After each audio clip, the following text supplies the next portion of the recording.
Deion Sanders' raw health battle, from bladder cancer diagnosis to life-changing recovery, all through the eyes of a 13-month-old grandson. Over the past few months, Deion Sanders, universally known as Coach Prime, has faced one of the most harrowing chapters of his life.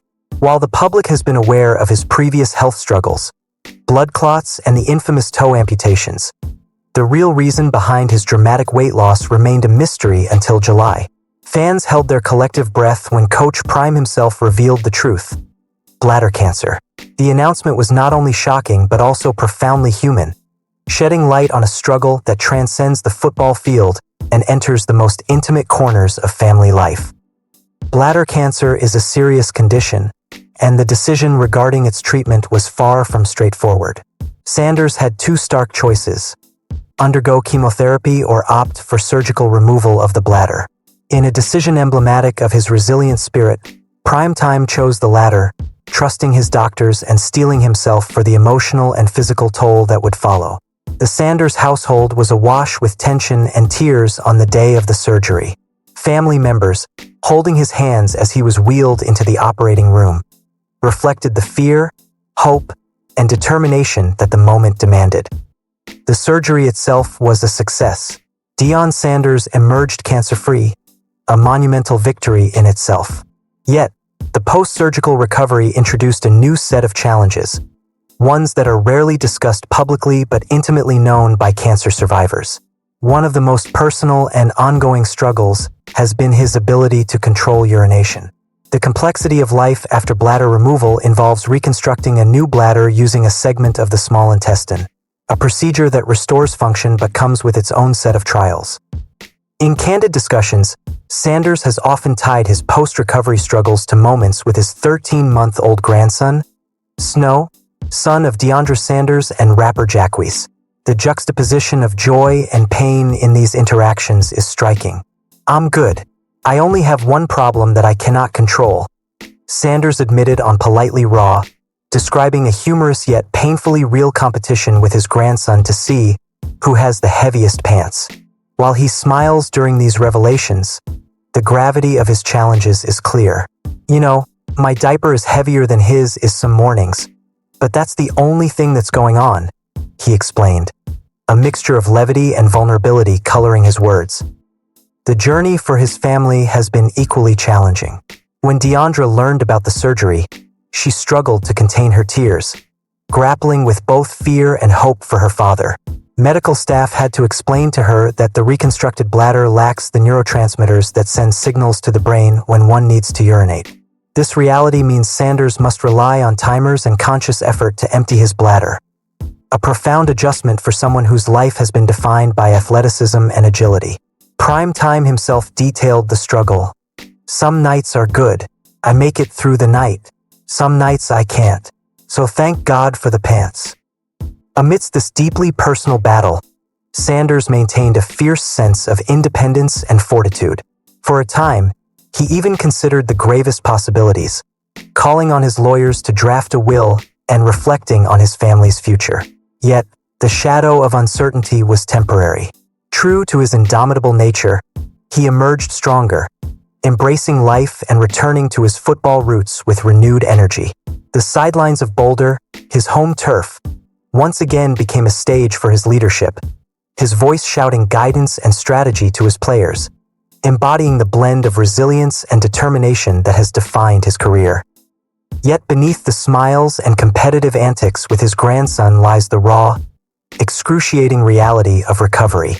In interviews with former teammate Michael Strahan on Good Morning America, Sanders recounted nights of intense pain, sometimes ending up on the ground in the bathroom, just screaming.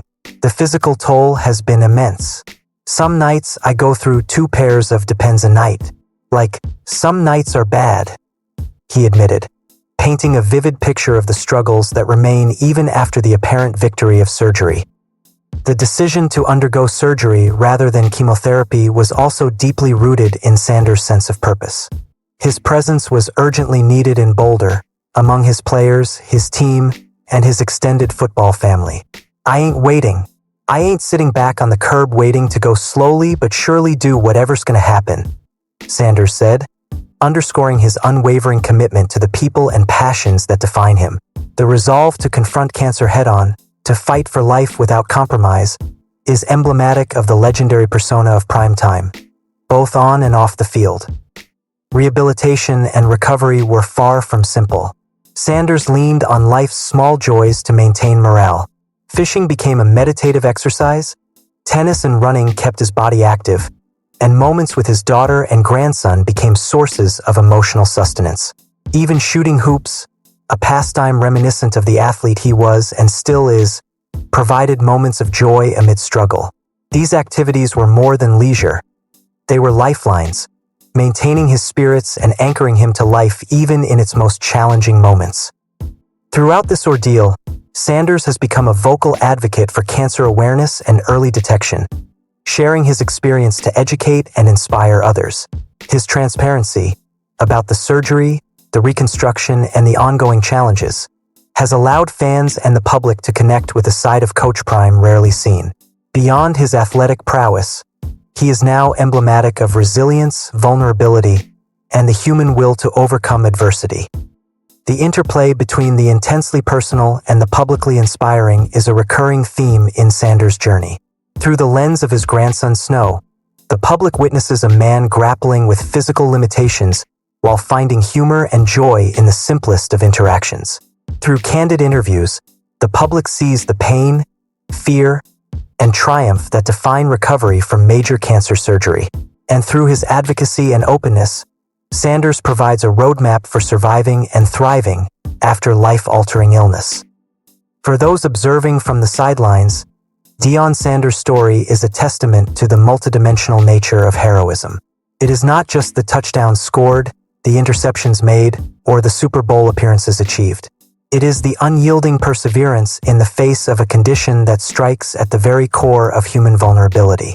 It is the ability to embrace life with a 13-month-old grandson on your lap, laughing through the trials, and still maintaining the drive that defines a champion.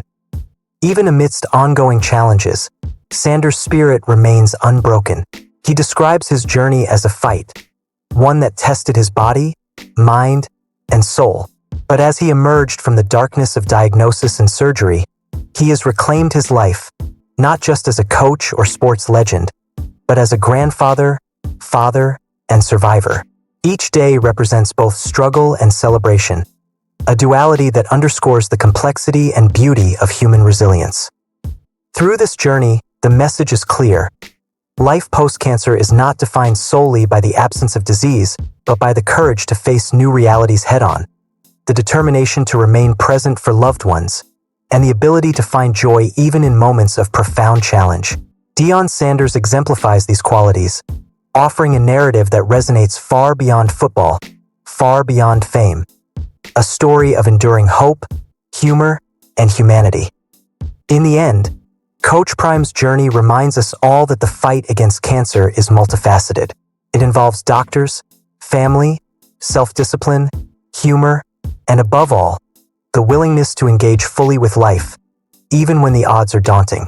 Deion Sanders, through his unwavering courage, his love for his grandson Snow, and his relentless pursuit of life, has shown that survival is not just about beating the disease. It's about living fully, meaningfully, and joyfully every single day.